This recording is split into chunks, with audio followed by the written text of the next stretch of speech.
Welcome to Hood Champion Boxing Sports. In boxing, you find a way to win or you find a way to lose. Hey, look, secret society. They gotta choose a favorite son, don't they? They gotta choose a favorite. There's no, we like you both equally, love y'all, love y'all the same. None of that's going on here. They gotta make a choice. You see, when they have Usyk fighting somebody other than Fury, we already know the secret society is involved, and we know who's going to win the fight. We know who's going to be protected from getting hit in the midsection. We know who, they just can't afford at the time to lose a fight because they're trying to make sure they get Usyk to the finish line so he can face off with Fury. And the same thing with Fury. We're going to let Fury do whatever the hell he wants to do against any fighter he faces because we need to make sure he gets a knockout or he gets a decision. But the bottom line is we got to get Fury to the finish line so he can fight Usyk in that undisputed distinction, first time in the four-belt era. Well, hey, secret society, good job. You got Usyk to the finish line, you got Fury to the finish line. And we all know that you are alive and well and that you're in full effect, EFFECT, operating correctly, right? But my thing is, Mr. Secret Society, who's going to be your favorite son? Because this is the issue. You got a Usyk who doesn't like to get hit with clean shots because he's going to act like he's being fouled, right? And you guys let him get away with it. Then you got Fury, who is going to foul him, but you let him get away with it. So what's going to happen when you get someone who acts like he's being fouled when they're really getting fouled by someone who fouls? What do? What do you let go? What do you not let go? Because now your two children are going to be confused. Well, secret societies always let me do this. Why aren't they letting me do this now? They're both going to be confused. And that's what happens when you got all these different hands in the pot and people behind the scenes, key decision makers, influencing fights. Now, hey, I'm just having a conversation. I'll tell you right now, we're going to have to see which one's going to be their favorite because it's all about the results, right? The results. The outcome of this fight. How does that help the business? The outcome of Fury and Usyk. How does that help the business? Because boxing is a business. A business jacketed by the sport of boxing. So as far as Fury winning, is that the best move for the secret society to keep advancing the sport of boxing in different regions as they continue to expand to the other parts of the world? Or is it better for Usyk to come out victorious? Now I'm gonna tell you, after this past weekend, I think Fury's stock is plummeted. I think Usyk's has spiked, and I think we may see another spike in the next few months. So I'm not so sure that Fury is the go-to guy anymore, because hell, Usyk signed to Saudi Arabia too, Skills Challenge Promotion. Usyk got the connection. So Tyson Fury's got Tyson Fury's dealing with heavyweights. And I ain't talking about boxing. But they both are kind of in the same kind of circle. So to me, as a planning factor, I think the secret society is saying, okay, well let's just plan on getting the fight scheduled right now, or getting the contract signed, okay, and we'll figure out the date. Because this December 23rd date, I don't think, if the secret society pushes that, well, that kind of tells me which one is their favorite son. At least I would think it'd be Usyk if they force Fury to still stick to that fight date. Now, I'm going to tell you this. Tyson Fury is about to make over 100 million fighting Usyk. Tyson Fury may say, shit, I'm going to take that fight irregardless. I can't lose that payday because Tyson Fury is all about the money. But if for some reason they push it back, but of course then that tells me Their favorite son is Fury. They want to give him all the opportunities in the world to go into that fight in the best shape possible, so he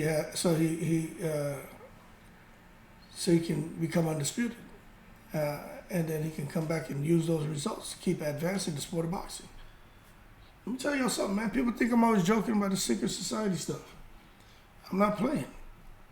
But just like I felt that Usyk, he's on a kind of team to where more than likely he's going to win, because there's some calls that, you know what, they get away with. Tyson Fury's on the team, then more than likely they're going to win because there's some calls he's going to get away with. But what happens when you get these two teams coming together and they both have an understanding when it comes to that secret society that we're going to make sure that you win? What do they do now? Well, I think you look at past performances, you look at attitude, you look at money earning potential. And I just think overall, holistically, you try to make sure the decision that you execute is something that is going to do exactly what the Saudis want and the secret society wants, which is to advance the sport of boxing out there in that region. And the reason I'm talking about it, for those of you saying, well, what about boxing all over the world? Why just out there in Saudi? Because Usyk signed the Skills Challenge promotion in Saudi. Tyson Fury's gone on record and said he's only fighting in Saudi from now on. He's not fighting anywhere else. His last two fights, Chisora and Dillian White, those are basically his retirement fights for the UK fans. So everything that's going on right now with the heavyweight boxing, the heavyweight division, is all tied to Saudi Arabia. That's not me making it up.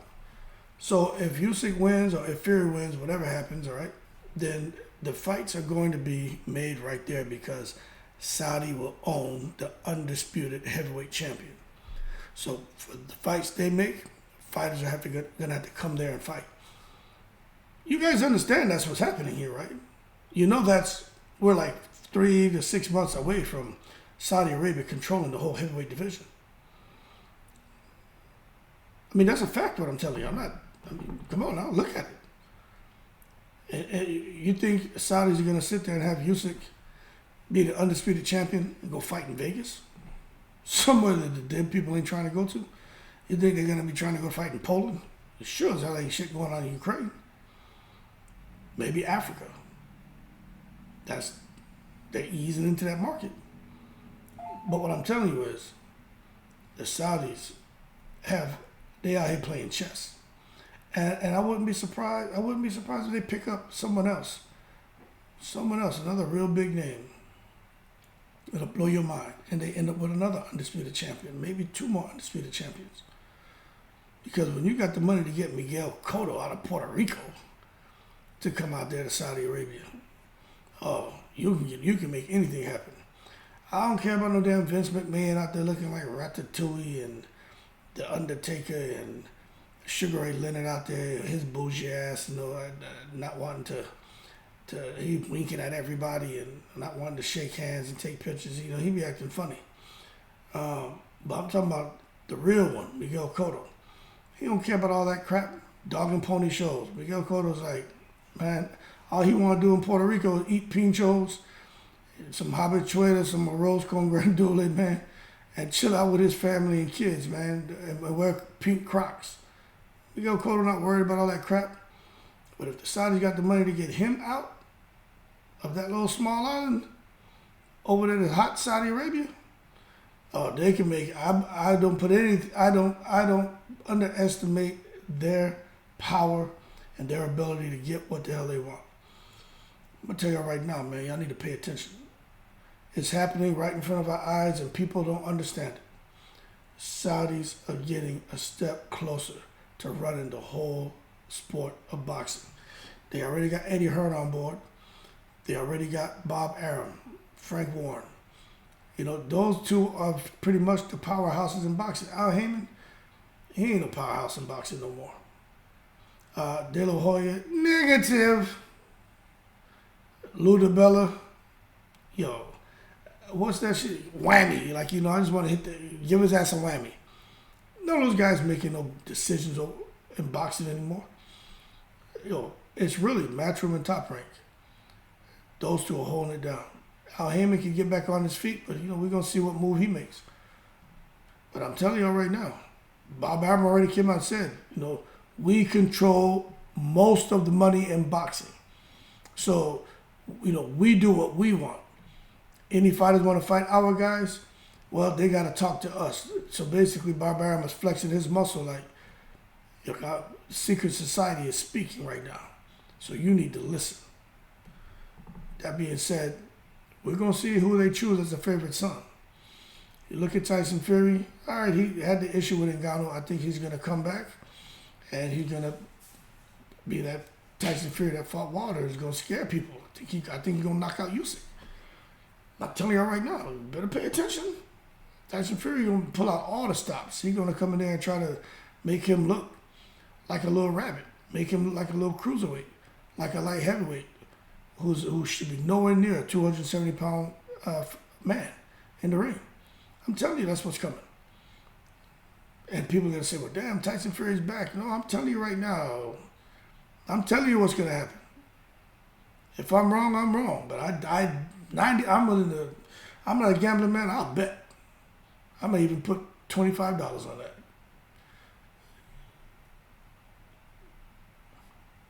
Just can't make me believe there ain't more to this story with Usyk and Fury.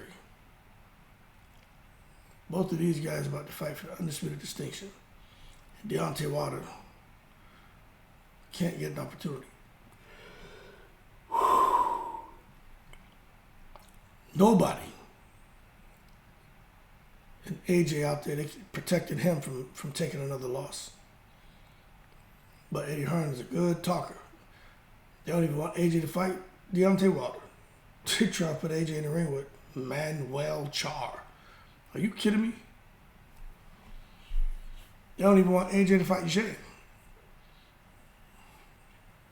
Anyway, we'll see. But for those who didn't know, Fury and Usyk, contract signed December 23rd as of right now. Fighting in Saudi Arabia. Fury has signed some deal, with the Saudis, and Usyk signed to Skills Challenge Promotion, which is based in Saudi Arabia. I'm telling y'all right now, this was the plan, and we're seeing it come to fruition. There's a reason why the Saudis locked in on the two,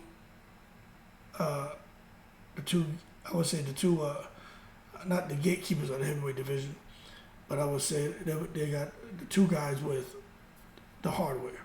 There's a reason why. And there's a reason why they put up big money for that. Now, my thing is, okay, that's a conversation, but I'm really interested to see what happens at the end of 2024 once an undisputed champion has been crowned, because my understanding is there's no rematch. So what do the Saudis do with this first time in the four-belt era undisputed champion? What are they going to do with him? You see, that's the question. People just out here creating videos and talking nonsense. Nah. How are they going to use the results? And I tell you, it's just like what is that called, man? Some POWs, they try to use them for